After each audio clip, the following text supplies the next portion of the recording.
I'm Mark Joly. I'm a psychic, a modern-day oracle. You have a question you'd like to start with? Although I've been blind since birth, I have the ability to see things that others cannot. When I touch somebody's hand, I get flashes of their past, present, and future.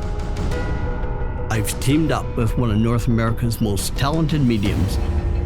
I'm Laura Warren. I've been communicating with spirits since I was a child. As a professional psychic medium, I act as a conduit between the living and the dead. Laura and I are on the road, putting our psychic skills to the test, investigating paranormal mysteries in some of the oldest places in North America. While we tap into our psychic ability to solve the case, outside experts use logic and science in an effort to debunk the supernatural. It's a dead zone.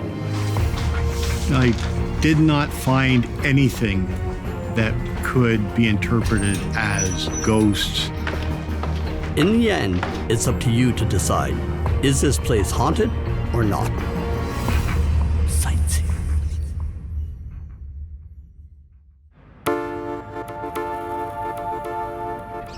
We've arrived in Hantsport, and we're here to investigate another haunting. That's what we do. I'm really excited to get here. So the town of Hantsport, it's been settled for quite some time. I understand also that this house that we're going to is 175 years old. Yeah, it sounds like they've had a lot of really strange things happening. My name is Jane Kerr. I live in Hantsport, Nova Scotia. We bought this house about 15 years ago, and I live here with my husband and our 3 kids. Some of the things we experience here are someone going up and down the steps.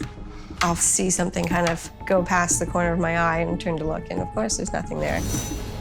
We've had TVs come on with no one in the room. We've had radios change stations.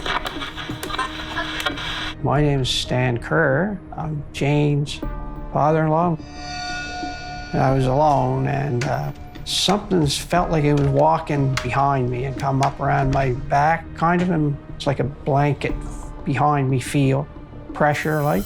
I turned around, there's nothing there, and I was spooked pretty good by then. Before we bought this house, we had no idea. There was no rumors of it being haunted or anything like that. I had heard that it was a manse to one of the churches in town.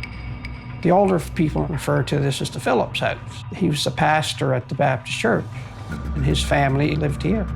And the family that moved here after them were Metzlers, 2 sisters and a brother. Just stuck to themselves, I thought. No kids ever went over there, or anybody really that I could tell. There is something going on here, and there is a spirit, or there's some energy here. I think having the psychic and the medium come in will just be validation that we're not losing it. Hi, how are you? I'm Mark. I'm Jane. Hi, I'm Laura. Nice to meet you. We understand there's been some unusual occurrences going on around here. Yeah, a little bit. Come on in. I'll tell you all about it. A little history on the house. It's about 170, 175 years old. And I remember just driving by and just being like, in love with it. It had these big trees and this big yard, and it just had so much character. I just drooled over it, but it was way out of our price point. And then it started coming down and coming down and coming down. And I think the guy just needed to get rid of it. And so we bought it. So if you just want to follow me through here, I'll take you to the first location of events, I guess, is on the steps here. Quite often, we hear someone coming up the steps, and when you go to look to see who it was, there's no one there. When you say pretty frequently, as in like daily, monthly? Like a couple times a week, probably. This used to be where we would do timeouts for the kids when they would act up, and the usual timeouts place was the step.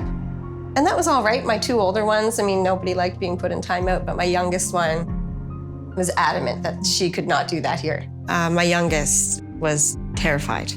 If she had a timeout and I thought about putting her on the bottom step, it would just escalate the situation like crazy. So we had her timeout space was in the kitchen where she could see us, because she couldn't sit in that stairway by herself. Yeah, usually younger kids, they do feel a lot of spirit activity. So Maybe she's just feeling like this is not a good place to sit because there's spirit walking by. So you're saying that there's other spots that there was some activity? My room. All right. I'll show you. The other place where some things have happened is in this room.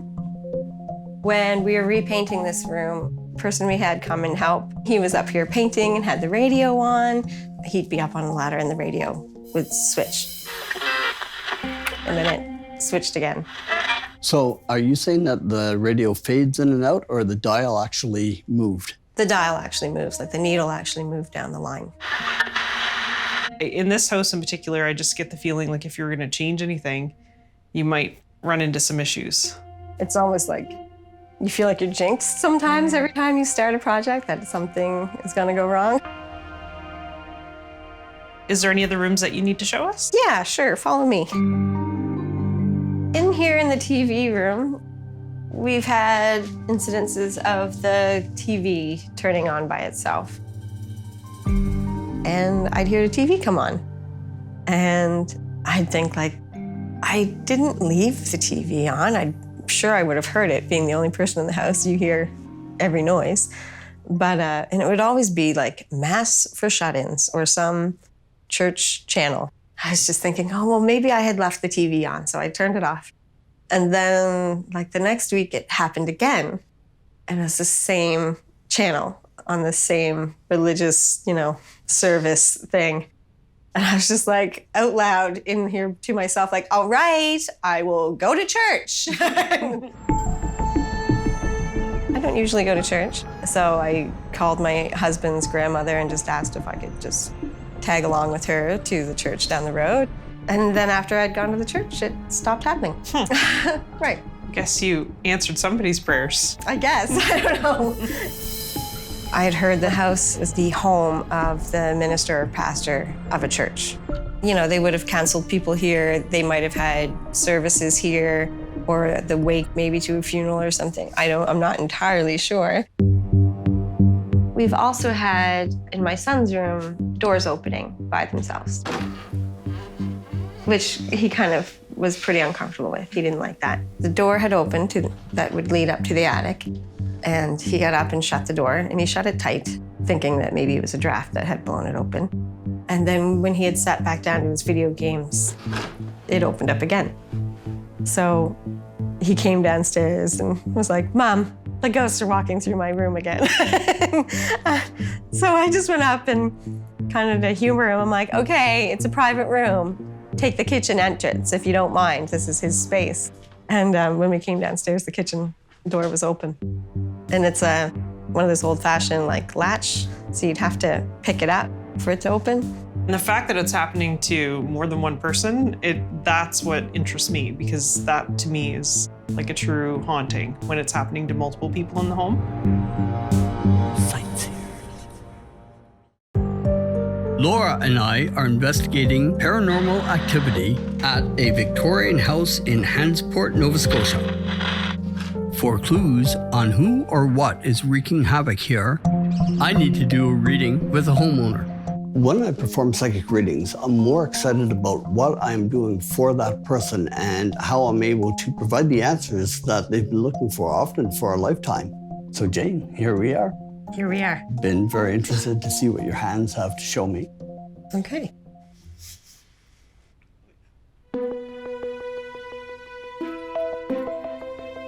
Okay, so what I'm seeing past lives lived in this house. And I see a person, they're looking out the window, all right, and they're like looking past a coffin. But 100 years ago, they had the funerals right in the living room. And again, it is the sorrow from the female that I see, okay? I'm seeing 3 generations suffering.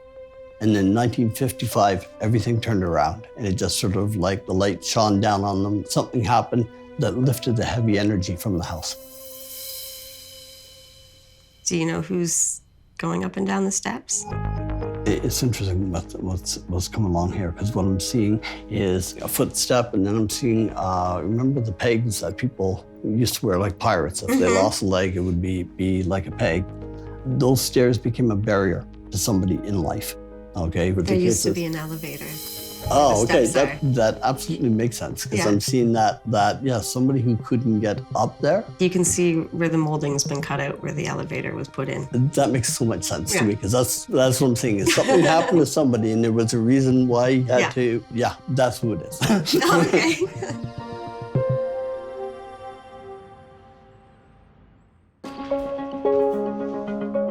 I've teamed back up with Laura for further investigation. Okay, so we're in the TV room, and this is the room that Jane's reported that the TV is switching on by itself to a religious type program. Do you get any feeling when you come in here? So there is a strong feeling in this room of, I can see a coffin. So somebody laid out in this room for visitation or a wake. 100 years ago, that's what they did. They had the wake right in the living room. That feeling is this was the room. There is a feeling here in this house of it's kind of steeped in some kind of religious practice. So again, it's another thing I haven't connected all the dots yet, but that's sort of the general feeling. There's more to it than just a religious family living here. Yeah, I would have to agree. So here we are in the bedroom. This is where a lot of that oppressive feeling is. I felt that as soon as I came into this room, it felt like the walls were closing in for some reason. Yeah, it feels like tight in here, like I can't move around very much, and it's not because of the size of the room. There is a female energy that I've picked up on that is very stern. And she stands by the doors like with her arms crossed, as if to say like, you can't Don't come in touch. here, or you're not supposed to be in here. I'm gonna have to visit some of the other rooms because I feel like this is only part of what I'm supposed to know and pick up on. So as I was doing my walk around, I felt really drawn to come up to the attic. And I feel like the lady, the spirit that's been trying to communicate with me, this would have been her bedroom. And that's why there's so much energy here that she actually stayed in this area. So it just felt like the best place to connect with her. I'm just lighting candles and some sage as a blessing and an offering back to spirit and to cleanse the energy in the room. Every time I connect with the energy of this house, I get a terrible headache. And someone is too close to me in spirit, so I've asked them to back up a little bit. There's a woman. She has a black coat on. I can see the top half of her. A white shirt buttoned to the top. A bow tie, but in a feminine fashion. And she stands in front of me with her arms crossed across her chest. She's in charge. I see her telling people what to do. She's very religious. She says there's no crosses in this house. There should be crosses above the doorways. She's very stern and scheduled. She needs to have things happen at the same time every day. Breakfast is offered no later than 8 a.m. She gets agitated because she doesn't understand this family. She doesn't understand modern families, modern time. And she calls the family lazy. I'm explaining to her she's in the wrong time period. This isn't a farm anymore. I'm explaining to her if she can't be living with this family harmoniously, she can no longer stay here. And she can't be bothering the kids or scaring anybody or making anybody feel uncomfortable. This is their physical space, and she's no longer in the physical. I think she's beginning to understand. She's willing to work with the family. She doesn't want to give up her house. Which is okay, as long as the family is safe here.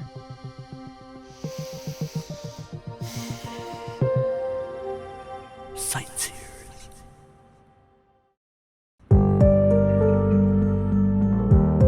As Laura and I scour every inch of this heritage home in search of spirit entities, another investigator arrives. I'm Daryl Walsh. I'm a paranormal analyst. Most hauntings, it's a combination of many things. This case seems to be focused on the electronics. What's going on with these electronics that are turning themselves on and off or changing channels by themselves and things like that. Oh, here we have the TV room with the famous one that goes on and off. Let's just check out the electrical fields. With the TV, it was very simple. There was a frayed wire leading down from the stereo. It just was a short. That simple as that. It went on and went off. It's a wonder it hasn't happened a lot. This house, maybe unassuming from the outside, is quite grand in the inside. With creaky stairs, the stairs are old. So barometric pressure changes or moisture changes or just the fact heating and cooling of the house could make these stairs sound like somebody's walking up them, especially with a little imagination. The story with this radio was that a worker reported to the homeowner the dial was moving the needle and it was changing station to station. Now, I'm just kind of wondering if perhaps the workman was playing a little joke maybe on the homeowner. I'm mystified with this one. I just can't see how short of human intervention that could have happened. So I looked into everything that's supposed to be happening here. There was nothing here that I couldn't explain. On a scale of 1 to 10, I have to give it actually a 0. It's just not haunted. There's nothing supernatural here. There's just an old house doing what old houses do. Everything can be explained. As one expert heads off, another joins the investigation. My name is Rick Sr., and I'm a professional home inspector. Today I'm here in Hantsport, Nova Scotia. I'm here to inspect this 180-year-old home to investigate some of the odd happenings. There have been talk of TV and radios that are coming on all by herself. So here's the old fuse panel. This could be a loose fuse, but that would really be a reach. As far as the door to the kitchen, opening all by itself. The door appears to be fairly level. It's not swinging wide open by itself. The latch is very tight, and it is actually fairly difficult to open manually. Why it's opening on its own, I have no idea. The door going to the second floor, opening all by itself, does not latch properly, and the slightest bit of movement can make it open all by itself. So here we are on the third floor of the building. You see there's an open window here.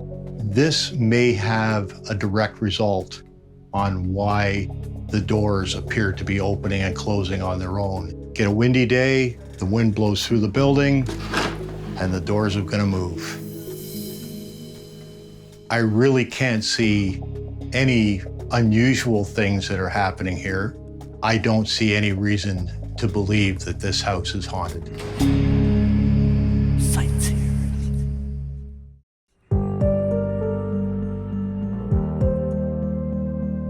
So Jane, I'd like to thank you once again for inviting Laura and I to come and conduct our investigation. If you're going to live in a house that's been around for 175 years, yeah, there's probably going to be some ghosts that it comes with. As I was doing my walkthrough, I was very drawn to your attic. It's the one place I like to avoid, but go on. Once I was there, I did see why you like to avoid it. The energy is pretty strong, and I think it's because it was the bedroom of the lady that I connected with here. The first day I was here, she showed me an image of what she looked like. She had a black jacket or something over the white shirt and also a black bow tie. And she was standing there with her arms crossed across her chest with a stern look on her face. Like, what are you doing here? Why are you here? I didn't bring it up earlier because I kind of felt like I was crazy and I didn't want to embarrass myself, but I'm pretty sure I have seen her. Okay. And I was just wondering if she knows that I have seen her. Well, I know she's aware of you. The mass for shut-ins coming on the television and all that feeling, that the desire you had, like, maybe I should go to church. Like, I feel like that was really her trying to push, the values, like trying to bring out those religious values again within your household. And I explained to her that that may not be your belief system at all. So it was an interesting conversation with her. And I think I made progress with her in her understanding that you are living in a different time and that the things that your family would do would not be the things that her family would have done. Because she was all about work and chores and getting things done and things being in order and on time, and everything was very strict. I can see why she would be annoyed, I think, especially like we do not have a strict schedule here. You know, I'm sure she's probably the one that was opening the door to Thomas's room because he would be on his video games forever. And yeah, that would probably be annoying when there's wood to stack and there's things to do. Makes me feel like I'm going to have to step it up now and like create a schedule of some kind for her. So she's like, okay, they've caught on now. Sometimes people just want the ghost to go away. In other times, like in this case, I think it'd be sad if they left now. Exactly, yeah. That's great. I appreciate you both coming and helping us out here and answering those questions for us. So that's nice. It's peace of mind. It's great. Thank you. Thank you for coming. Could these mysterious events simply be the creaks and groans of an old house showing its age? Or are they evidence of an invisible resident? Proof of a meddling spirit intent on keeping the family in line. Executive producer Johanna Elliott. Supervising producer Jennifer Como. Series director Donna Davies. Hosts Mark Joly and Laura Warren. Director of photography Charlie Benoit. Integrated described video consultant Ron Rickford. Development and production executive Andrew Morris. Director programming AMI TV Brian Perdue. Vice President Content Development and Programming John Melville. President and CEO David Arrington. Ocean Entertainment Limited. Produced in association with AMI.